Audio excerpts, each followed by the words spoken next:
अभी समय बदल गया है। एक बात हमेशा याद रखिएगा, आप किसी भी नियम में जाते हैं तो याद रहे वो नियम टूटना नहीं चाहिए। कहीं आपने मन बना लिया कि हमको विवाह नहीं करना, हमको ब्रह्मचर्य में रहना है, और ब्रह्मचर्य के मार्ग पर आने के बाद कभी स्वप्न में भी यदि इच्छा हुई तो उसी समय आपका ब्रह्मचर्य और उसी समय जो आपने नियम दिए वो टूट जाएगा। या तो पहले इतना दृढ़ विश्वास कर लीजिए कि आपके स्वप्न में भी कभी चिंतन नहीं होगा कि हमने विवाह क्यों नहीं किया, और माता पिता की आज्ञा सर्वोपरि है। और फिर दूसरा एक भाव है, गुरुजी अगर विवाह के उपरांत संतान प्राप्ति की इच्छा ना हो तो क्या पति पत्नी पर पितृ ऋण का दोष पाप लगता है जिससे मुक्त नहीं? ऐसा नहीं है, कई दंपतियों के तो संतान ही नहीं होते, लेकिन इच्छा ना होना संतान की ये एक प्रकार का दोष है, ये नहीं होना चाहिए। तो विवाह किस लिए किया? फिर विवाह का मूल उद्देश्य तो अपना जीवन यापन किसी के साथ में, और दूसरा उद्देश्य होता है कि एक जगत को वैष्णव भक्त प्रदान करना है या श्रेष्ठ ज्ञान। भैया ने शांत हो जाओ, सब लोग भैया शांत हो जाओ, कथा चल रही है। इधर देखो, यहां देखो, क्या बता रहा था मैं? हाँ, तो आपका जो ये भाव है संतान की प्राप्ति, उसमें कोई दोष नहीं है। अगर संतान ना हो तो कोई दोष नहीं है, पर संतान की इच्छा ही नहीं है तो फिर विवाह किस कारण से किया गया? वो तो उसका रूप ही वही है, उसके बाद में वंशवर्धन आवश्यक होता है। फिर कई सारे भाव हैं। एक किसी भक्त ने पूछा है कि आजकल वृंदावन में सांझी उत्सव चल रहा है, उसके बारे में बताएं। बंधुओं, ये श्राद्ध का समय है और श्राद्ध के समय पर कोई उत्सव नहीं होता। तो ऐसा रूप बताते हैं कि जब श्राद्ध काल होता था तो ठाकुर जी और प्रिया जी, किशोरी जी और ठाकुर जी दोनों मिल नहीं पाते थे, क्योंकि बाकी के दिन तो कोई ना कोई बहाने थे, उत्सव ब्रजमंडल में मनते ही रहते, तो प्रिया जी और ठाकुर जी दोनों मिलते ही है। लेकिन जैसे श्राद्ध के समय आते सारे उत्सव बंद, तो श्री जी वहां विरह में, यहाँ ठाकुर जी विरह में, और दोनों को विरह आतुर देख करके यहाँ सब सखा और वहां सब सखियां मन में विचार करती इनको कैसे प्रसन्न करें। तो ठाकुर जी और श्री जी के मिलन की एक सुंदर लीला जल के परत के ऊपर बनाती सब सखियां, और वह लीला बना करके सुंदर उसकी कृति एक आर्ट जैसी बना करके श्री जी को दिखाती। श्री जी वहां को देख करके प्रसन्न हो जाती, वहां सब सखा बनाते, सखा देख करके प्रसन्न हो जाते। इस प्रकार सांझी उत्सव हुआ। फिर सांझी में और भी कथाएं आती हैं कि ठाकुर जी को पता चली कि श्री जी को सब सखियां सांझी बना के दिखाती हैं, तो एक दिन ठाकुर जी भी सखी बन के पहुंच गए, और सखी बन के गए, और श्री जी के मन में जो चल रहा था, श्री जी ने अपने मन में विचार कर रखो कि आज अगर श्याम सुंदर मिलते तो उनसे ऐसे मिलती, उनसे वह कुंड पे मिलती, वह सरोवर पे मिलती, ऐसी पोशाक पहन के जाती, ये पूछती, ये बताती। ये सारी बातें श्री जी के मन में चल रही थी। तभी सब सखियों ने कही, बोले अरे श्री जी, एक नई गोपिया सांझी बनावे आई। वो गोपी नहीं, ठाकुर जी थे, लेकिन हमारे लाला पे छोरी बननो बहुत बढ़िया आवे। हमारे लाला पे कछु आवे चाहे नहीं आवे, लेकिन लाली बननो बहुत जोर को आवे। महाराज तुरंत अपने केश खोल लें, ने काजर सो लगा लें, होठ तो लाल लाल है ही है ठाकुर जी के, एक ऊपर से चुनरी ओढ़ लें, नीचे सुंदर लहंगा सो पहन लें, पामन में पाजेब। अच्छा, हमारे वृंदावन बिहारी लाल को देखो, वृंदावन में बिहारी जी की पोशाक देख करके कहीं से लगता है कि ये पुरुषों की पोशाक है ना। वो छोरीन की पोशाक पहने, वो श्री जी की पोशाक धारण करें। हमारे लाला ऐसे ही है। हमारे ब्रज में तो कहें, लाला तुमने बहुत बड़ी कृपा करी जो तुम लाला हो, कहीं तुम लाली होते तो। हे कृष्ण लला तुम होते लली तो गरे कट जाते करोड़न के। तुमने बहुत बड़ी कृपा करी जो तुम लाला बन के आए हो।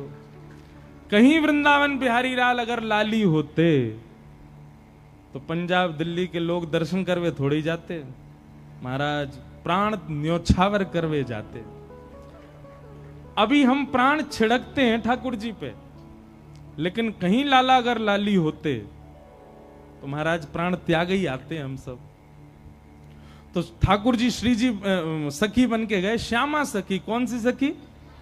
श्यामा सखी बन के गए ठाकुर जी, सांवली सांवली सी सखी। अब श्री जी ने कही हां सखी बनाओ कछु, तो ठाकुर जी ने सांझी में वही लीला बना दी जो श्री जी के मन में चल रही थी, जो अभी हुई नहीं है। श्री जी विचार कर रही थी, अगर मिलती तो ऐसे करती, होतो तो ऐसा होतो। श्री जी जैसे ही देखवे के काजी आई, अब सब सखीन ने देखी, अरे ये तो बड़ी विलक्षण सांझी बनाई है।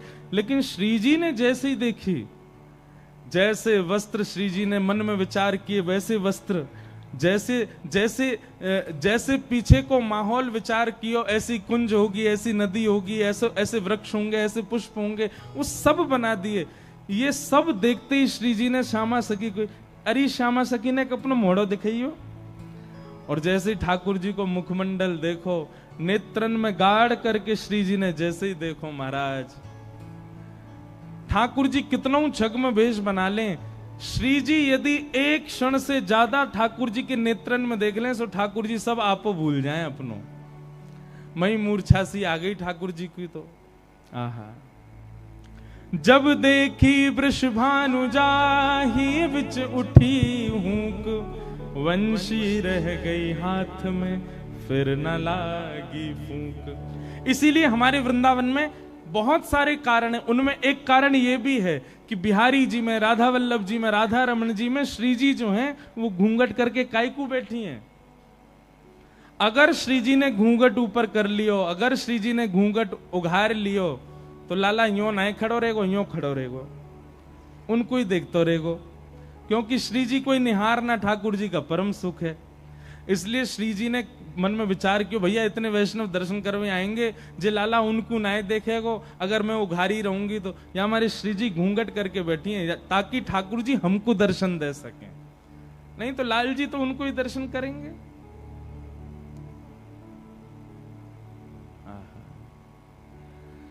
तो ऐसी सांझी, सांझी का मतलब चित्र के द्वारा श्री जी और प्रियतम के मिलन को सखियां बनाती हैं। क्योंकि इन 15 दिन ठाकुर जी का श्री जी का मिलन हो नहीं पाता श्राद्ध की वजह से, इसलिए सांझी उत्सव होता है।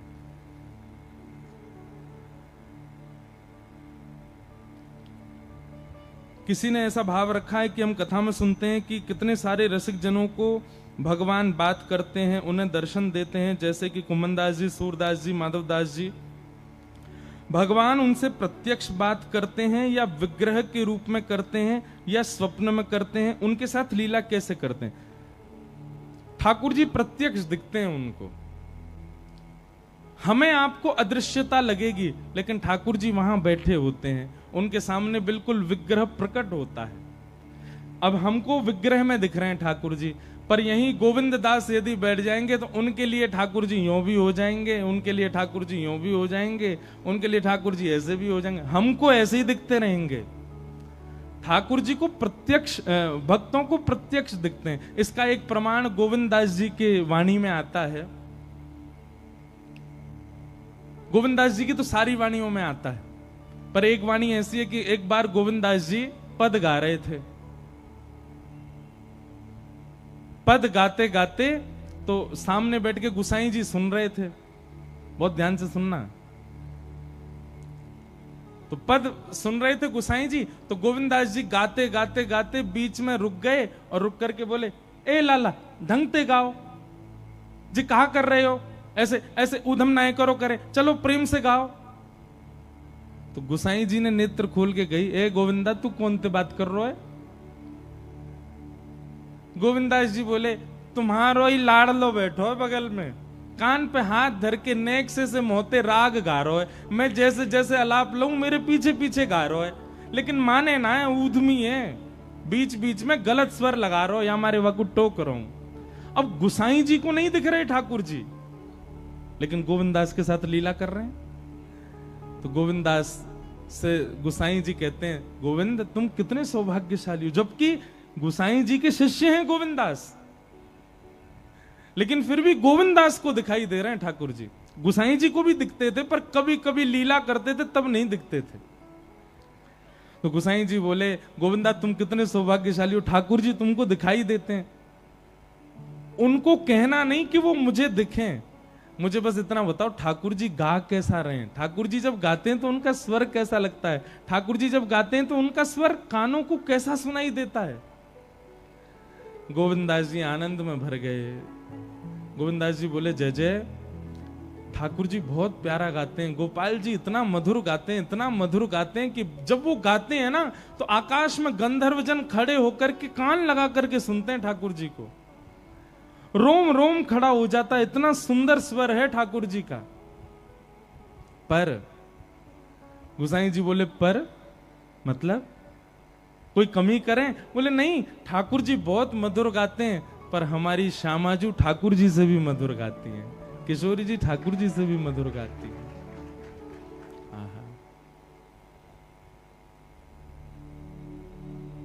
बड़े सुंदर सुंदर पद गाए हैं रसिक जनों ने। किशोरी जी गाती हैं तो ठाकुर जी बैठ करके वंशी बजाते हैं किशोरी जी के पीछे।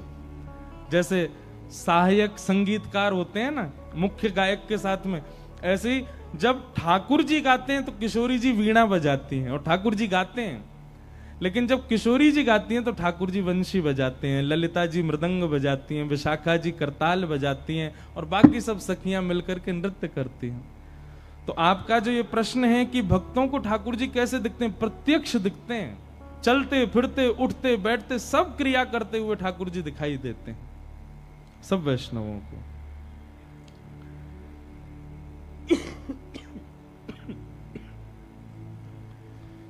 फिर बाकी के प्रश्न बहुत बड़े बड़े हैं। एक ने तुलसी जी की महिमा पूछी है।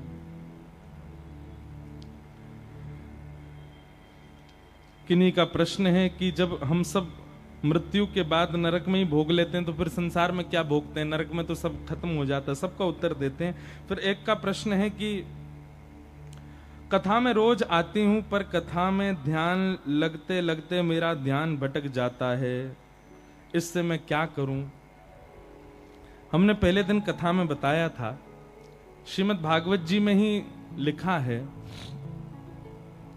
सवै पुंसाम परो धर्मो यतो भक्तिर अदोक्षजे अहै तुक्य प्रतिहता ययात्मा संप्रसीदति। भगवान की कथा में रुचि होने का मतलब है ठाकुर जी आपसे प्रेम करते हैं। और कहीं भी यदि कथा से आपकी रुचि भटकती है, किसी अन्य में जाती है या रुचि कहीं भटक रही है, तो इसका मतलब क्या है, अभी साधन में, अभी भजन में, आपकी भावना में थोड़ी न्यूनता है, थोड़ी कमी है। उसको थोड़ा शीघ्र उचित करो। अच्छा, एक बात इसमें हम कहना चाहते हैं, सब खेल मन का है। मन में यदि भावना सुदृढ़ भगवत प्राप्ति की है तो आप कितना भी डिस्टरबेंस हो जाए कथा में, आपका मन भटकेगा ही नहीं। पर मन में जब अन्य साधन की भी इच्छा होती है, यह भी इच्छा है, वह भी इच्छा है, मेरे कपड़े कैसे लग रहे हैं, सबको दिख रहा है कि नहीं, मैं अच्छा लग रहा हूं कि नहीं, सबको दिख रहा है कि नहीं, मुझे उचित स्थान मिला कि नहीं, बैठने को अच्छा लग रहा है कि नहीं, और मेरे पे हवा आ रही है कि नहीं आ रही है, और कूलर दूर रखा है आदि। जब इतनी सारी बातें आती हैं तो मन भटकेगा ही। लेकिन आपका उद्देश्य केवल एक है, मुझे प्रिया प्रियतम के साक्षात दर्शन करने। फिर चाहे अवस्था कैसी हो, व्यवस्था कैसी हो, स्थिति कैसी हो, आपका कथा से मन जा ही नहीं सकता। ये बात निश्चित मान लीजिए। कई लोग कहते हैं कथा बहुत अच्छी लगती महाराज जी, उनसे मैं पूछ लूं, अच्छा बताओ मैंने क्या सुनाया था, वो याद नहीं आ रहा क्या सुनाया था, पल्लक बहुत अच्छी रही थी। ऐसे नहीं। अरे महाराज, जब आपके चित्त में केंद्र बिंदु यदि केवल ठाकुर जी हैं, आपको समय भी पता होगा, आपको स्थिति भी पता होगी कि आपने इतने बज के इतने मिनट पर ये पद गाया था, आपने इतने पद पर ये किया था, ऐसे सब याद हो जाता है। कई बच्चे हैं उनके 4 ट्यूशन लगे रहते हैं, तब भी बेचारे जबरदस्ती पास होते हैं स्कूल में। और कई बच्चे हैं वो केवल स्कूल में ही पढ़ते हैं, कोई ट्यूशन व्यूशन नहीं पढ़ते, फिर भी उनके 99% मार्क्स आ जाते हैं। क्यों? क्योंकि उनके चित्त में ऐसा नहीं है कि वो कोई घोटी बना के पीते होंगे। एक भामनी आती है, जो नहर होती है ना, नहर के किनारे काई जम जाती है, उसी काई से ही एक विशिष्ट प्रकार की एक औषधि निकलती है, उसको बामनी बोलते हैं, उसको और भी कुछ बोलते हैं। कई लोग उसको घोट घोट के पीते हैं, ताकि उससे क्या है कि एक बार पड़ी हुई वस्तु याद हो जाती है। पर भैया सबसे बड़ी बामनी ये है कि आपके चित्त में आपका लक्ष्य सुदृढ़ हो। कथा कभी भी बिना लक्ष्य के मत सुनिएगा। आप बिना लक्ष्य के कथा में आकर के बैठेंगे तो आपका मन भटकेगा ही भटकेगा। लेकिन आपका लक्ष्य, और लक्ष्य कथा का और कोई होना नहीं चाहिए, केवल एक ही होना चाहिए। क्या? श्यामा श्याम की प्राप्ति।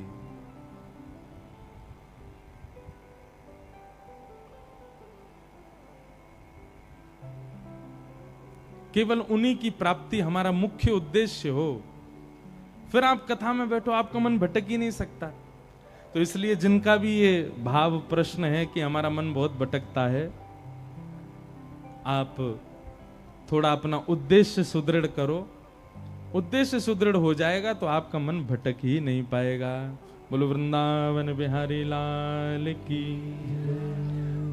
आज विश्राम दिवस की कथा है और कल से हरियाणा के हिसार में श्री जगन्नाथ रसोत्सव है। 4 दिन तक श्री जगन्नाथ जी की भाव कथा हम वहां सुनाएंगे। आप सब लोग भी लाइव सुनिएगा। और जो हिसार, कई लोग हिसार चल रहे हैं हमारे साथ में, रात में ही जा रहे हैं आज, तो वो सब लोग हिसार चल के वहां कथा सुनना। जगन्नाथ जगन्नाथ जगन्नाथ रक्षमाम, महाबाहो महाबाहो महाबाहो पाहि माम। कलयुग में सांचे श्री कृष्ण यदि कहीं विराज रहे हैं, सब जगह ही कृष्ण है, पर सांचे बिल्कुल पूर्ण रूपेण, जिनको कह दो कि एक बार देखते ही लगा कि हाँ श्री कृष्ण कहाँ है, जगन्नाथपुरी में श्री जगन्नाथ महाप्रभु। उनकी कल से लीला सुनाएंगे 4 दिन तक। उसके बाद फिर कानपुर में कथा करने जाएंगे और फिर हम दोबारा पंजाब आ रहे हैं, चंडीगढ़ में 7 अक्टूबर से 13 अक्टूबर तक चंडीगढ़ में कथा सुनाएंगे। आप सब लोग अपने बोरिया बिस्तर बांध के वहीं आ जाना। अच्छा, हम कितने आसानी से बोल देते हैं जैसे आप लोगों पे कोई काम ही नहीं है, पर क्या होता कि दुनिया ऐसी होती, आप लोग केवल कथा सुनते, इसी से तो पेट भर जाता, इसी से आप लोगों की निद्रा पूरी हो जाती, इसी से प्यास बुझ जाती। हम कथा सुनाते, आप सुनते, पूरा जीवन यही चलता रहता है। कितना आनंद आता, यही लगा रहता, कुछ करना धरना नहीं। लेकिन फिर भी आप सबको अवकाश मिले तो आइएगा सब लोग चंडीगढ़ में। बोलो वृंदावन बिहारी लाल की। कथा क्रम में प्रवेश करें। भगवान श्री कृष्ण का रुक्मणी जी के साथ में विवाह संपन्न हुआ। ठाकुर जी का विवाह हुआ।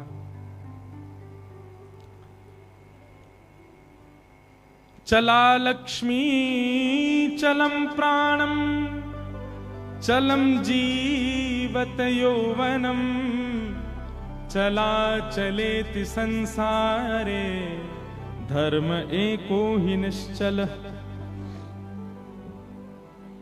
संसार में हर वो वस्तु चलायमान है जिसको आप अचल देखना चाहते हो। शब्द पर ध्यान दीजिएगा। संसार में हर वो वस्तु चलायमान है जिसको आप और मैं और हम सब अचल देखना चाहते हैं। सबसे पहले अचल, चल और अचल तो समझते होंगे ना। हम किसको अचल देखना चाहते हैं? सबसे पहला लक्ष्मी। हमारी कमाई हो जाती है, हमारा बैंक बैलेंस बढ़ जाता है, तो हमारी इच्छा क्या होती है? चीजें भी आ जाएं और ये खर्च भी ना हो। हम सब चाहते हैं कि लक्ष्मी अचल हो। रिश्तेदार पैसा देकर के जाते हैं, बच्चे गुल्लक में धर लेते हैं, उसको जमा करते रहते हैं। लेकिन फिर भी लक्ष्मी का स्वरूप है, वो रुकेगी नहीं, वो चलेगी ही चलेगी, वो अचल नहीं है। चला लक्ष्मी, लक्ष्मी का स्वरूप है, वो चलायमान रहती है।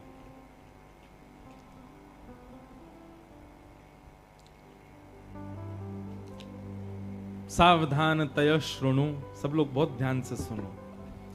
तो सबसे पहली वस्तु जिसको कोई भी नहीं चाहता कि वो उससे दूर जाए, उसका नाम क्या है? लक्ष्मी, धन। लेकिन वो आपके चाहने से रुकेगी नहीं, उसका स्वभाव है चलना, वो चलायमान रहती, चली जाएगी। दूसरी कौन सी वस्तु है जिसको हम कभी नहीं चाहते कि वो हमसे कभी दूर जाए या चले? दूसरी वस्तु क्या है? प्राण। हमारे प्राण हम कभी नहीं चाहते कि वो निकलें, सदा यही चाहते हैं कि सदा भीतर बैठे रहें। और प्राणों को सजोने के लिए, प्राणों को बचाने के लिए पूरा विश्व लगा पड़ा है। सब भागदौड़ इसीलिए कर रहे हैं कि हमारे प्राण बचे रहें बस। लेकिन आपकी लाख कोशिश करने पर भी प्राण नहीं रुकेंगे। उनका स्वरूप है, उनका स्वभाव है चलना, वो चला ही जाएगा।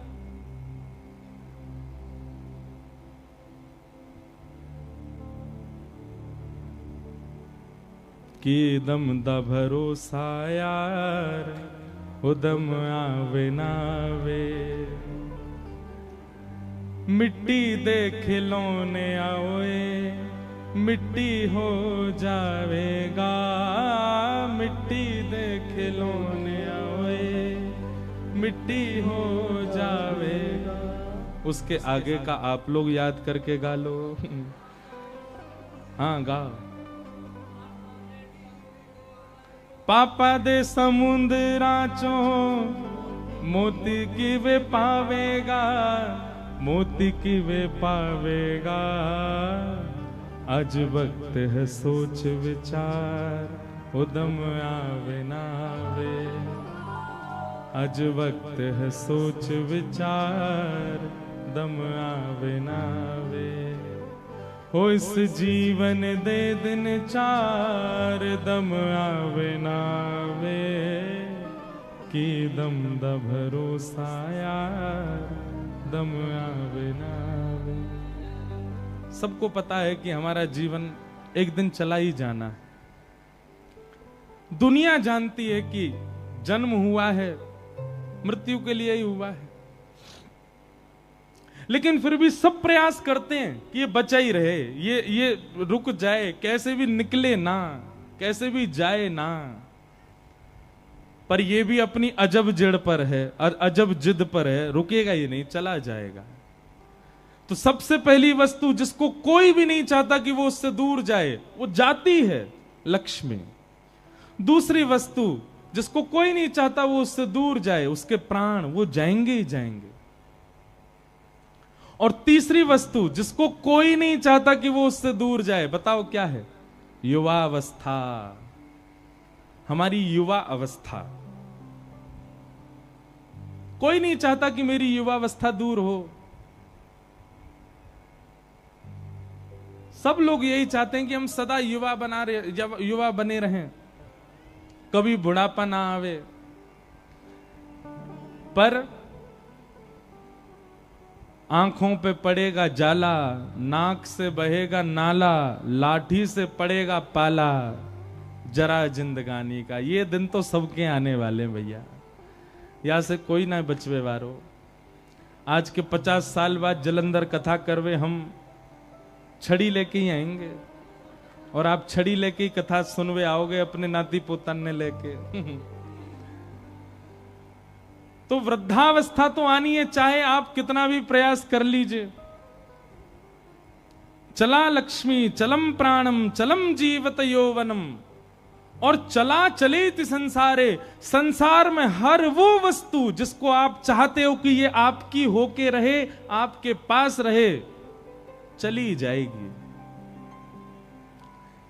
इसलिए संसार में किसी भी वस्तु से इतना स्नेह मत करो। बंधुओं, संसार का नियम है, इतना लगाव मत करो, इतना स्नेह मत करो, किसी वस्तु के प्रति इतनी आसक्ति मत करो। क्योंकि जैसे ही आपकी आसक्ति बनती है, संसार का स्वभाव है छूटना, और जब वो छूटता है आप उदास हो जाते हो, निराश हो जाते हो।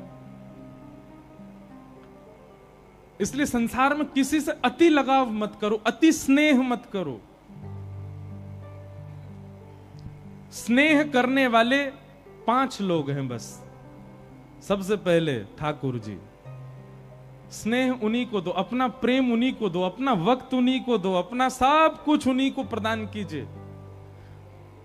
दूसरे, ठाकुर जी की लीला, उस लीला से स्नेह करो। तीसरी वस्तु, ठाकुर जी का धाम। हम वो बात बता रहे हैं, उनका नाम बोल रहे हैं जो कभी दूर नहीं हो सकते आपसे। बाकी इनके अलावा जिससे भी स्नेह करोगे, जिससे भी प्रेम करोगे, जिससे भी प्रीत लगाओगे, छूटेगा, दूर होगा। ठाकुर जी दूर नहीं होंगे। लीला से स्नेह करो, लीला दूर नहीं होगी, बल्कि लीलाएं आपको दिखने लग जाएंगी। ऐसी ऐसी लीला जिनका आपने वर्णन नहीं सुना कथा में, वह भी आपके चिंतन में आने लग जाएंगी।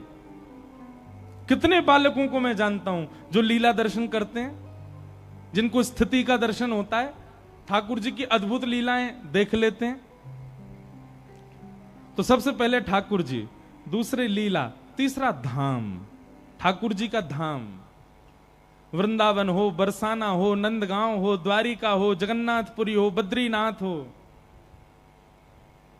धाम के प्रति प्रेम प्रदान करो।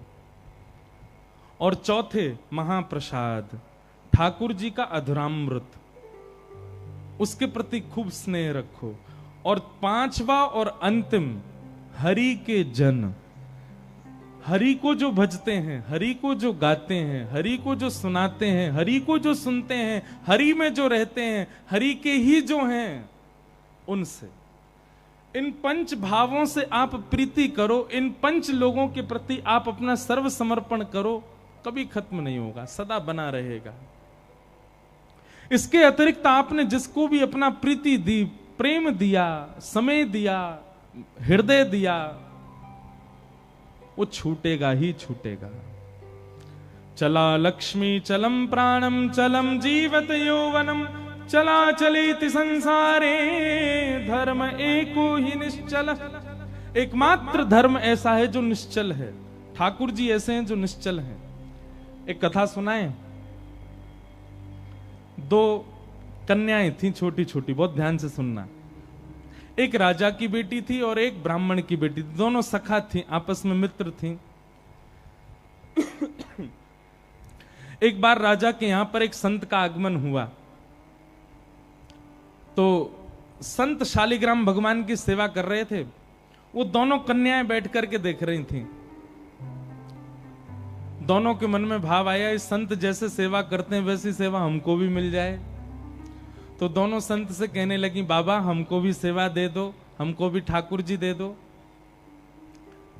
तो संत ने मन में विचार किया, छोटी छोटी कन्याएं, ये क्या जाने असली नकली क्या होता है। उन्होंने शालिग्राम जैसे दिखने वाले चिपटे दो पत्थर लिए और दोनों कन्याओं को दे दिए। दोनों कन्याएं बड़ी प्रसन्न हो गईं, बोले वाह हमको ठाकुर जी मिल गए। दोनों ने गुरुजी से पूछा, गुरुजी इनका नाम क्या रखें? तो गुरुदेव ने कहा, तुमको जो प्रिय लगे वो नाम रखो इनका। तो कन्याएं जो वो बड़े चिकने से पत्थर थे, तो एक आध बार हाथ से फिसल गए। तो एक कन्या ने कहा, बोले इनका नाम रखते हैं सिलपिल्ले भगवान। कौन से भगवान? और दोनों ने अपने ठाकुर जी का नाम रख दिया सिलपिल्ले। ये कोई ऐसी कथा नहीं, भक्तमाल जी में कथा है ये। तो सिलपिल्ले भगवान, दोनों कन्याओं के सिलपिल्ले भगवान हो गए।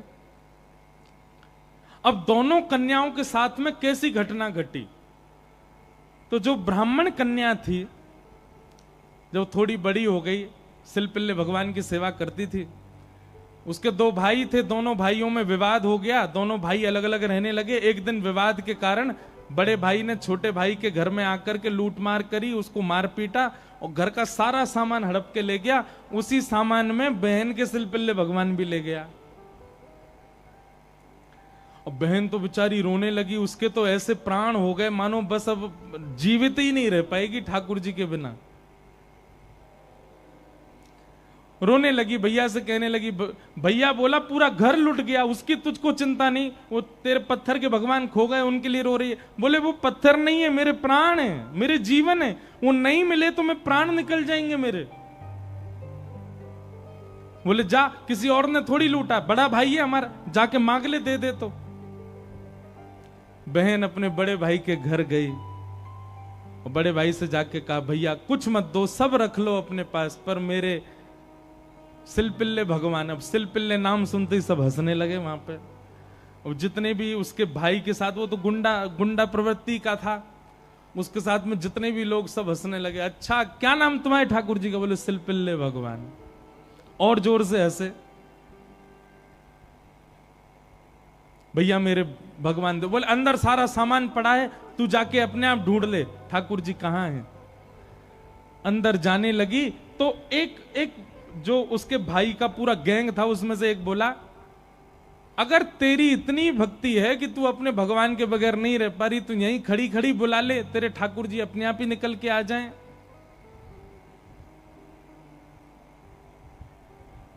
ये बात उसके प्रेम पर मानो प्रश्न चिन्ह लग गया। वह भी मन में सोचने लगी, मैं बचपन से सेवा कर रही हूं सिलपिल्ले को, कभी अपने हृदय से दूर नहीं करती, पर आज इसकी बात से मुझको ऐसा लग रहा है कि मैं तो प्रेम करती हूं, पर वो प्रेम करते हैं कि नहीं, आज उसका भी पता चल जाए। और बाहर खड़े खड़े करुण क्रंदन करते हुए, भाव निमग्न होते हुए, नेत्रों से अविरल अश्रुधार गिर रही है। हां नाथ, हां मेरे सिलपिल्ले नाथ, मेरे पास आ जाओ। दोनों भुजा उठा करके जैसे ही रुदन करने लगी, कक्ष में से वो सामान्य सा पत्थर जिसकी वर्षों से सेवा कर रही थी, वो अपने आप उछट करके आया और उस कन्या के हृदय से आकर के लग गया। बोलो सिलपिल्ले भगवान की। और महाराज ये देख करके भाई और उसका जो पूरा गैंग था, वो सब आश्चर्यचकित हो गए। परिणाम ये हुआ कि सब लोगों ने अपनी सब सामग्री जो उसके भाई की लूट ली थी, सब इकट्ठी करके दे आए। बोले भैया हम तो ऐसे ही समझते थे, पर आज वास्तव में हमने भक्ति का दर्शन किया। अब राजकन्या जो थी, उसके सिलपिल्ले भगवान, उनके साथ कैसी घटना घटी? कन्या का विवाह हुआ और जिस पुरुष के साथ में विवाह हुआ वो किसी भी रूप से भक्त नहीं था। ना वो भक्त था, ना उसका परिवार भक्त था। कन्या ने विवाह के लिए मना तो किया, पर माता पिता नहीं माने, विवाह कर दिया। अब वो तो बस अपने सिलपिल्ले भगवान को हृदय से लगा के रहे। बोले कि मुझे पता है ये मेरा पति और ये परिवार पूरा जो है, ये बिल्कुल भी भक्ति भाव इनके चित्त में नहीं है, पर नाथ बस आप मेरे साथ रहोगे तो मैं पूरा जीवन निकाल लूंगी। अब जिससे उसका ब्याह हुआ था, वो तो काम क्रोध लोभ मोह सब था उसके अंदर, वो तो इसी कारण से विवाह कर रहा था, भोग वृत्ति थी उसकी। लेकिन कन्या के चित्त में यह भाव था कि भाई ये वैष्णव नहीं है, इसको तो मैं स्पर्श भी नहीं करने दूं अपना।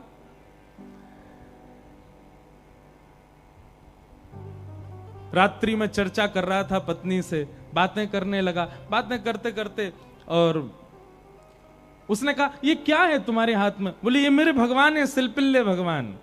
वो सिलपिल्ले नाम सुनते ही इतना हंसा, हंसते हंसते बिस्तर से गिर गया। बोले कौन है? सिलपिल्ले भगवान।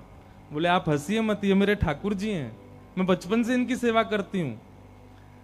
अच्छा ठीक है, रखो इनको अपने पास। लेकिन वो उनको दूर करना चाह रहा था, बार बार लेकर के हटाना चाह रहा था। और वो राजकन्या कस के पकड़े, बोले नहीं आप इनको मुझसे दूर मत करो, ये मेरे प्राण हैं, ये अगर दूर हुए तो मैं प्राण त्याग दूंगी। एक दिन, 2 दिन, 4-5 दिन बीत गए, लेकिन वो ऐसे ही रहे, सिलपिल्ले भगवान को हृदय से लगा के रहे। उसका यही था कि मैं पूरा जीवन इनके साथ नहीं रह सकती, पर आप रहोगे तो मैं रह लूंगी। एक दिन उस राजकुमार को क्रोध आया और उसने जब हट पूर्वक हाथ हटाए और वो सिलपिल्ले भगवान को खींच करके और बाहर एक सरोवर था, सरोवर में फेंक दिया।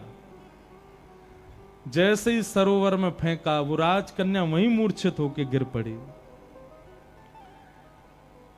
पूरा परिवार इकट्ठा हो गया, सब लोग सोचने लगे, बोले अरे ये क्या हो गया, इसके कहीं प्राण ना निकल जाएं, पूरे गांव में हमारी निंदा होगी, इसके पिताजी बहुत बड़े राजा हैं, हमको कारागृह में डाल देंगे। क्या किया तूने?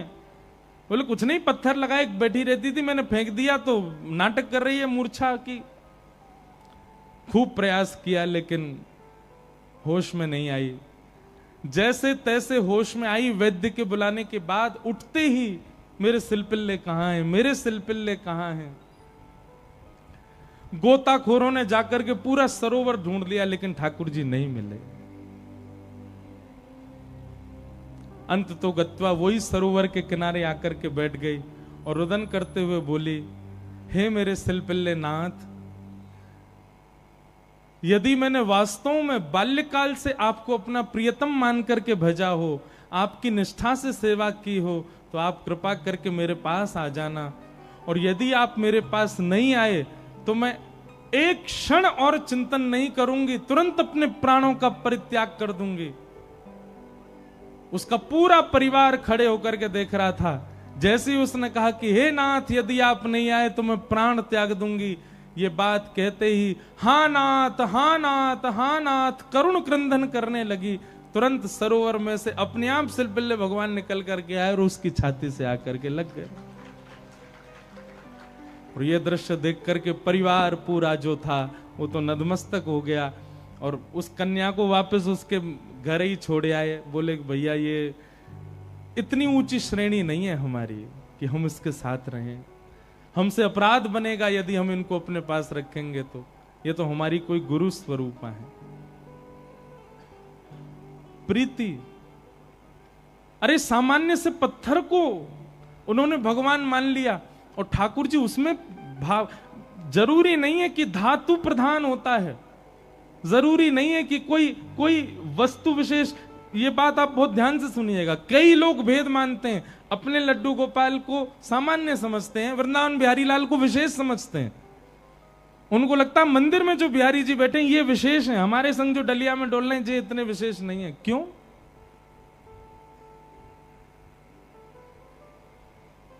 ये भेद दृष्टि मत रखो। वो बिहारी जी जितने श्रेष्ठ हैं उतने ही श्रेष्ठ आपके ठाकुर जी हैं। ये विश्वास प्रगाढ़ रखो अपने ठाकुर जी के प्रति, ये भाव प्रगाढ़ रखो। तो भैया, संसार में हर वो वस्तु चली जाएगी आपसे दूर जिसको आप स्नेह भरी दृष्टि से देख लोगे। इसलिए स्नेह भरी दृष्टि से देखना है तो केवल ठाकुर जी को, उनकी लीला को, उनके धाम को, उनके प्रसाद को और उनके जनों को ही देखो। और या फिर जिससे स्नेह हो रहा हो, चाहे वो पुत्र हो, पुत्री हो, माता हो, पिता हो, मित्र हो, यार हो, कोई भी हो, उसको भगवत भक्त बनाओ। क्योंकि भगवत भक्त बनने के बाद उससे स्नेह हो तो भी वो स्थिर तो रहेगा। आप वैष्णव हैं और वो संसारी है, तो कोई भी संबंध क्यों ना हो स्थिर नहीं रहेगा, जाएगा। चला चलेति संसारे धर्म एको ही निश्चल।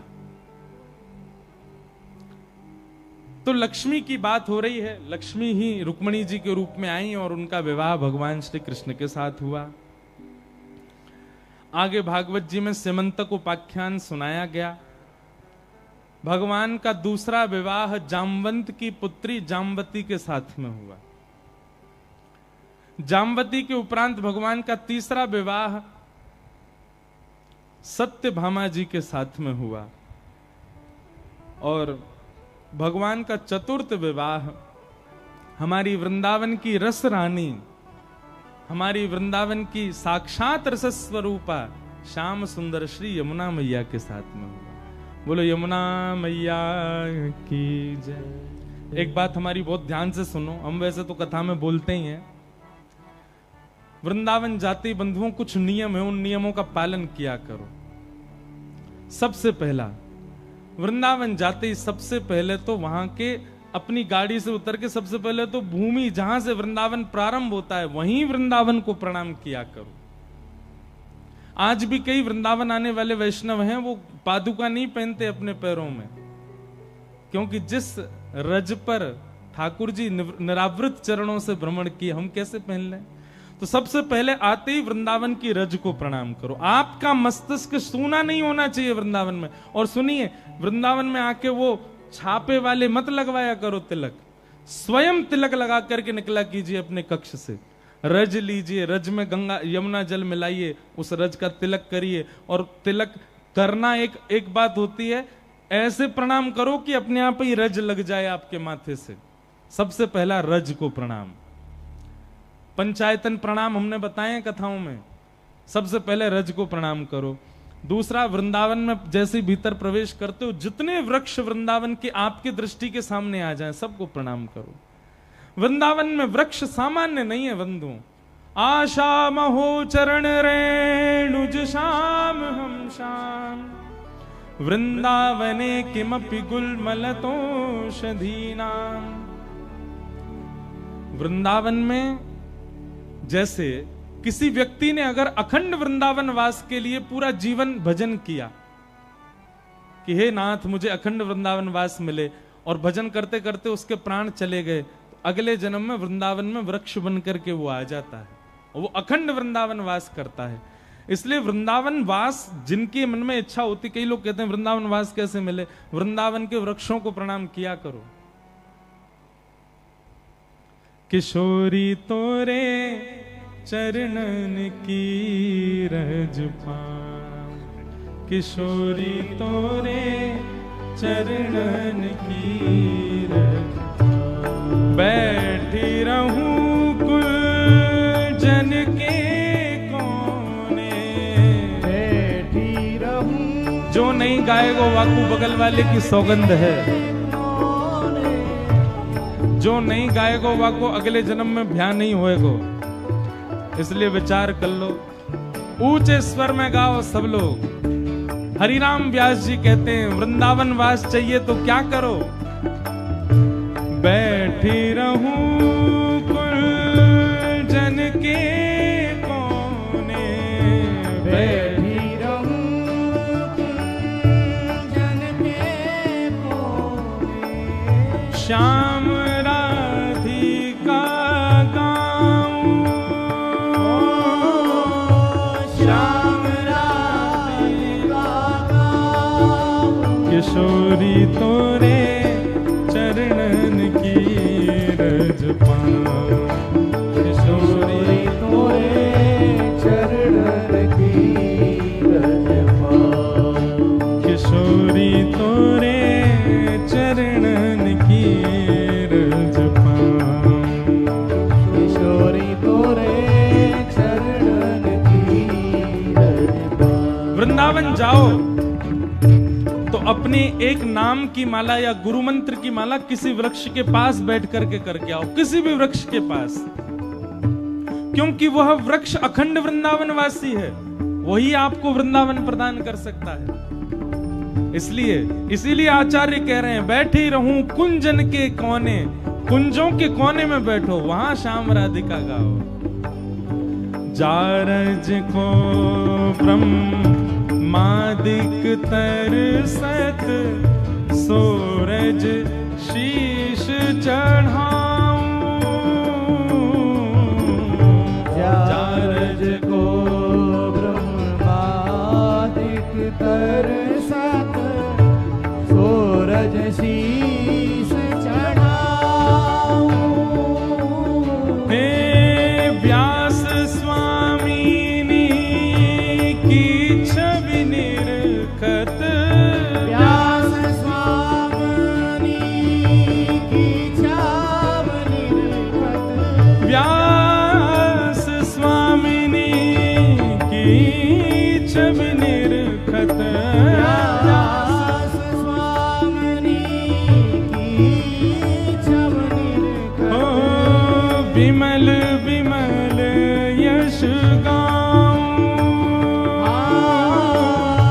विमल विमल यश गाऊं। किशोरी तोरे चरणन की रज पाऊं, किशोरी तोरे चरणन की रज पाऊं। हे श्री राधे तेरे चरणन की रज पाऊं, श्री राधे तेरे चरणन की रज। मुझे दुनिया से नहीं लेना देना, मुझे दुनिया से नहीं लेना देना। श्री विनोद बाबा गाते हैं, ए मुझे दुनिया से नहीं लेना देना,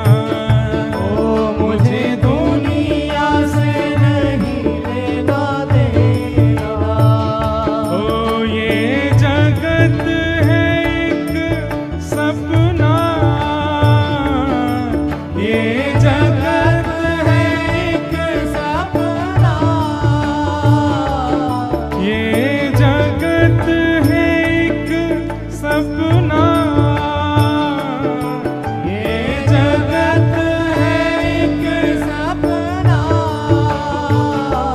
ओ यहाँ कोई नहीं अपना, ओ यहाँ कोई नहीं अपना, ओ यहाँ कोई नहीं अपना, ओ यहाँ कोई नहीं। का भाव से ओ मेरी अपनी वृषभानु दुलारी, मेरी अपनी वृषभानु दुलारी, मेरी अपनी श्री राधा प्यारी, मेरी अपनी श्री राधा प्यारी, ओ जहाँ विराजे राधा रानी, जहाँ विराजे का भाव से ओ मेरो मन लग्यो बरसाने में, जहाँ विराजे राधा रानी, मेरो मन लग्यो बरसाने में, जहाँ विराजे राधा रानी, ओ मेरो मन लाग्यो बरसाने में, जहाँ विराजे राधा रानी, मेरो मन लगा बरसाने में, जहाँ विराजे बोल बरसाने वारी की, हो।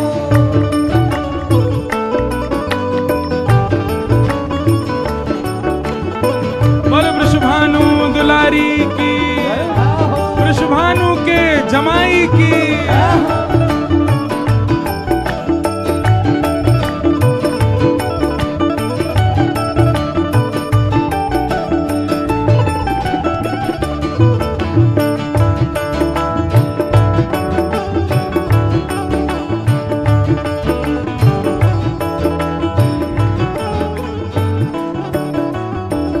ओ मुझे दुनिया से नहीं कोई काम, मुझे दुनिया से नहीं कोई काम, हे मुझे दुनिया से नहीं कोई काम, मुझे दुनिया से नहीं कोई काम, तो फिर मैं तो जपूं राधा राधा नाम,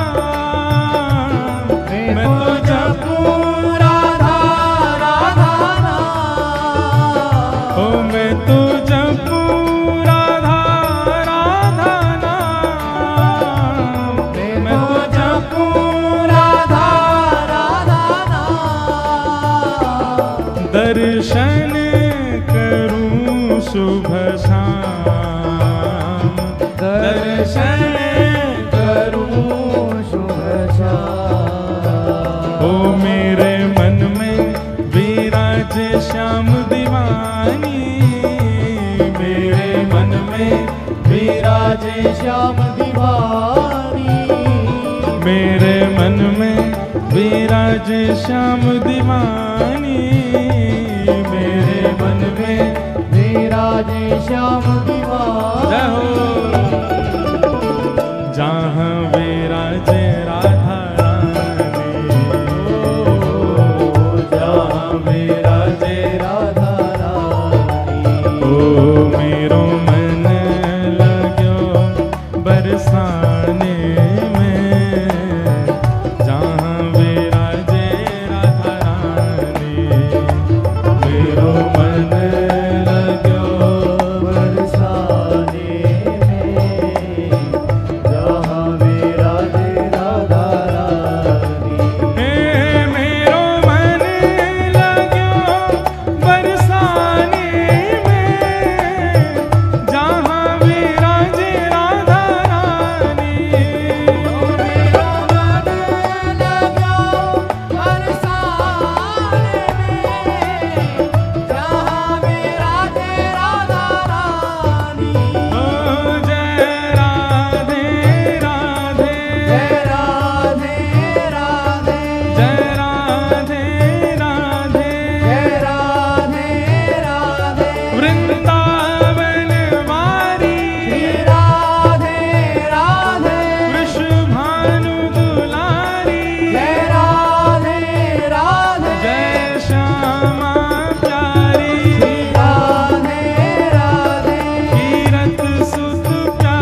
मुझे दुनिया से नहीं कोई काम, मुझे दुनिया से नहीं कोई काम, मैं तो रटूं राधा राधा नाम, मैं तो रटूं राधा राधा नाम, दर्शन करूं शुभ शाम, दर्शन करूं शुभ शाम। हे मेरे मन में विराजे श्याम दीवानी, मेरे मन में विराजे श्याम दीवानी,